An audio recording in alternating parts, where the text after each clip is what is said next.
સુરતના પાંડેસરા જેઆઈડીસી વિસ્તારમાં આવેલી ઓરિએન્ટલ મિલમાં મોડી રાત્રે ભીષણ આગ લાગવાની ઘટના સામે આવી છે. આગ એટલી વિકરાળ હતી કે તેને કાબૂમાં લેવા ફાયર બ્રિગેડને 3 થી 4 કલાક સુધી ભારે જહેમત ઉઠાવવી પડી હતી.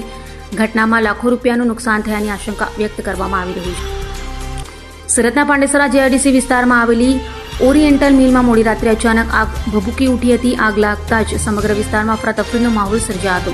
ઘટનાની જાણ થતાં ફાયર બ્રિગેડની અનેક ગાડીઓ તાત્કાલિક સ્થળ પર પહોંચી ગઈ હતી અને આગ પર કાબૂ મેળવવાની કામગીરી શરૂ કરી હતી. મિલમાં રહેલા કાપડ, તૈયાર માલ સામાન તેમજ અન્ય જ્વલનશીલ સામગ્રીના કારણે આગ ઝડપથી ફેલાઈ હતી. ફાયર બ્રિગેડના જવાનોએ સતત 3 થી 4 કલાક સુધી પાણીનો મારો ચલાવી ભારે જહેમત બાદ આગને કાબૂમાં લીધી હતી.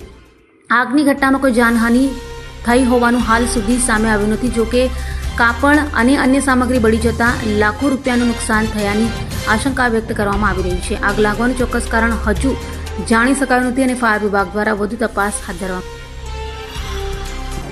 અભય થઈને નિષ્પક્ષતાથી નિરપેક્ષ રીતે વાસ્તવિકતાનો અરીસો રૂપી સચોટ માહિતી લાવતો સત્યની સાથે અભય ટાઈમ્સ.